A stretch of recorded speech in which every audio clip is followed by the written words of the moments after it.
Good morning, students. Today's topic is method for the determination of transport numbers. हम लोग अभिगमनांक का अध्ययन कर रहे थे और उसी कड़ी में उन्हें ज्ञात करने की विधि की ओर बढ़ रहे हैं। एक बार पुनः अभिगमनांक की डेफिनेशन की तरफ चलें। What is transport number? संपूर्ण विद्युत धारा का वह अंश जो किसी आयन के द्वारा ले जाया जाता है उसे उस आयन का अभिगमनांक या ट्रांसपोर्ट नंबर कहते हैं।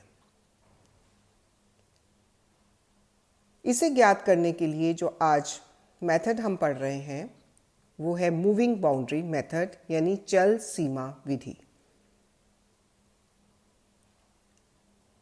This method is based upon the fact that the transport numbers of cation and anions are given by Nc is equal to Uc upon Uc plus Ua and Na is equal to Ua upon Uc plus Ua। जैसा कि आप जानते हैं Nc transport number है cation का और Uc cation की गति और Uc प्लस Ua कुल विद्युत धारा प्रवाहित यानी कैटायन और एनायन द्वारा ले जाई गई विद्युत धारा का मान। तो इस प्रकार हम कैटायन और एनायन की गति को निर्धारित करके ट्रांसपोर्ट नंबर ज्ञात कर सकते हैं।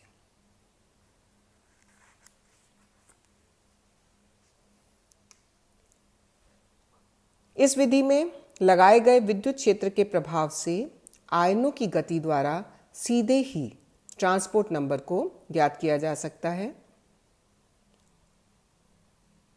यह जो मेथड है ये दो आयनिक विलयनों के बीच की सीमा के अभिगमन द्वारा आयनों की गतियों के अध्ययन पर निर्भर करता है। इस विधि के सिद्धांत को समझने के लिए धनायन के अभिगमनांक का निर्धारण करने के लिए हम एक उदाहरण के द्वारा इसे स्पष्ट करते हैं। जैसा कि मैंने आपको इसमें बताया है कि इसमें दो इलेक्ट्रोलाइट लिए जाते हैं। एक इलेक्ट्रोलाइट कहलाता है मुख्य विद्युत अपघट्य यानी मेन इलेक्ट्रोलाइट और दूसरा सूचक विद्युत अपघट्य यानी इंडिकेटर इलेक्ट्रोलाइट। और इन दोनों इलेक्ट्रोलाइट के सिलेक्शन में चयन में दो बातों का विशेष ध्यान रखा जाता है। इंडिकेटर इलेक्ट्रोलाइट के धनायन का वेग मेन इलेक्ट्रोलाइट के धनायन से कम होना चाहिए और मेन इलेक्ट्रोलाइट और इंडिकेटर इलेक्ट्रोलाइट के ऋणायन कॉमन होने चाहिए। फॉर एग्जाम्पल HCl अगर हम मेन इलेक्ट्रोलाइट के रूप में लें यानी मुख्य विद्युत अपघट्य के रूप में लें और कैडमियम क्लोराइड सूचक इलेक्ट्रोलाइट यानी इंडिकेटर इलेक्ट्रोलाइट के रूप में लें।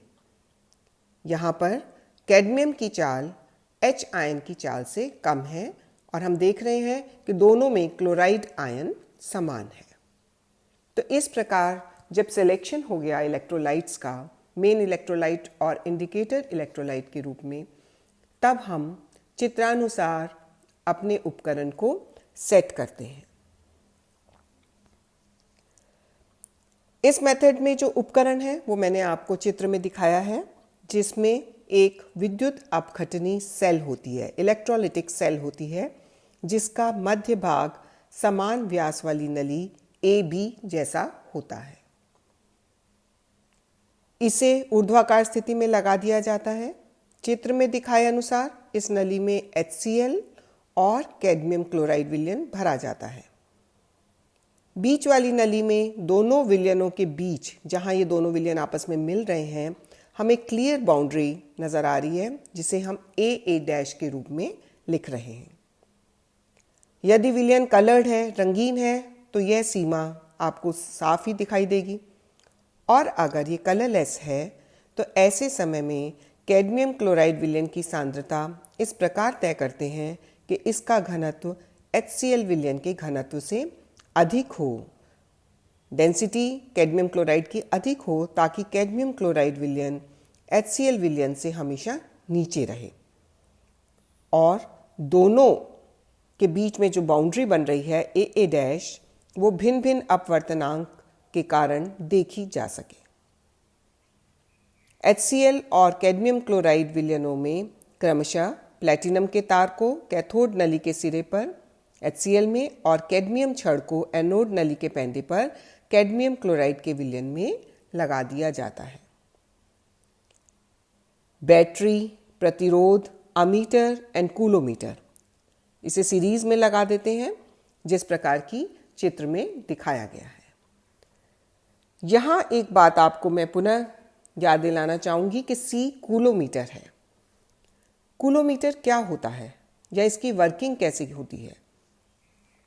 कूलोमीटर एक पात्र होता है, कटोरी नुमा पात्र होता है जिसके द्वारा हम विद्युत धारा प्रवाहित का मान ज्ञात कर सकते हैं।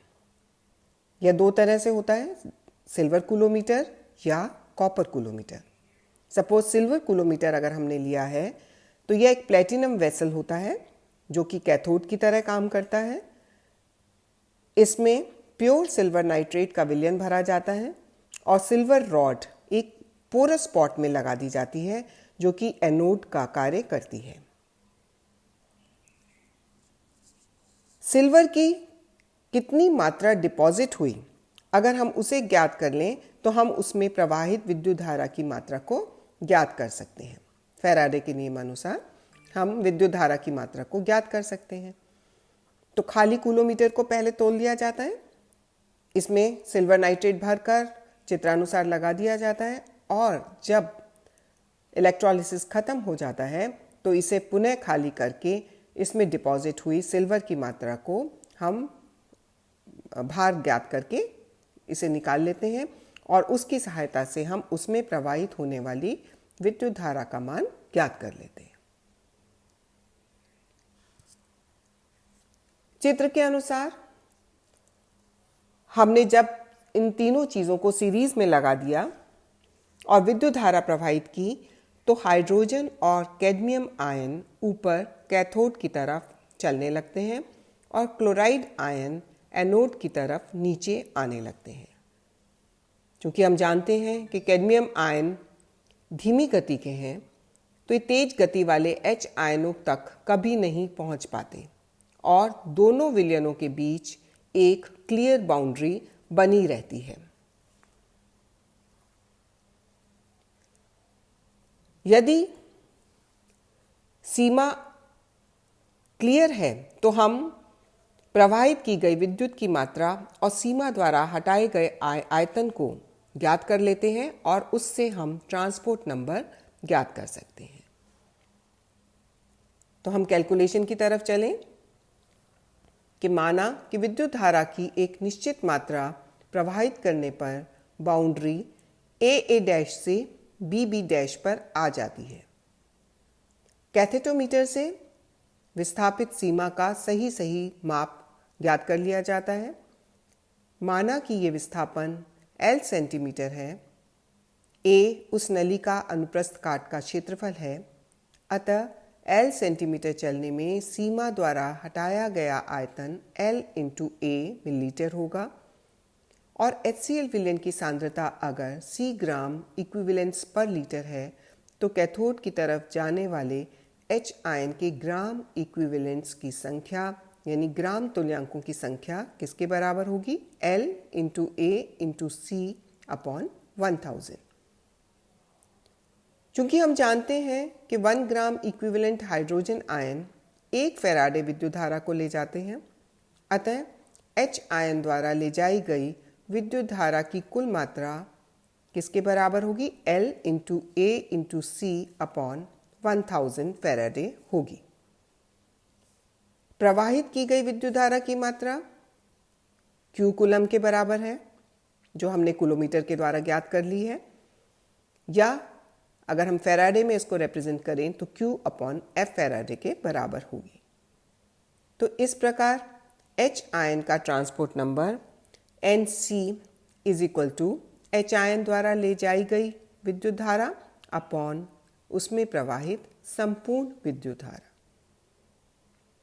हम ऊपर देख चुके हैं कि H आयन द्वारा ले जाई गई विद्युत धारा का मान होगा L into A into C upon 1000 और प्रवाहित की गई विद्युत धारा की कुल मात्रा है Q अपॉन F। तो इस प्रकार ट्रांसपोर्ट नंबर आ जाएगा L into A into C into Faraday upon 1000 into Q। Faraday का मान रख दें तो transport number 96.5 L A C upon Q। इसके द्वारा हम हाइड्रोजन आयन का ट्रांसपोर्ट नंबर निकाल लेंगे और जब हाइड्रोजन आयन का ट्रांसपोर्ट नंबर हमें ज्ञात हो जाएगा तो आपको मालूम है कि उसकी सहायता से हम दूसरे आयन का ट्रांसपोर्ट नंबर भी ज्ञात कर सकते हैं, एनायन का ट्रांसपोर्ट नंबर भी ज्ञात कर सकते हैं, क्योंकि कैटायन और एनायन के ट्रांसपोर्ट नंबर हमेशा योगात्मक रूप से 1 के बराबर होते हैं। तो इस प्रकार हम मूविंग बाउंड्री मेथड के द्वारा किसी भी इलेक्ट्रोलाइट के उसमें उपस्थित आयनों के ट्रांसपोर्ट नंबर को स्पष्ट रूप से ज्ञात कर सकते हैं। इस पर आधारित न्यूमेरिकल्स हैं जिनकी प्रैक्टिस हम नेक्स्ट लेक्चर में करेंगे। इसे समझिए, इसके फॉर्मूला को देखिए, डायग्राम की तरफ समझिए और फिर इस पर आधारित न्यूमेरिकल्स का अध्ययन हम करें। Thank you.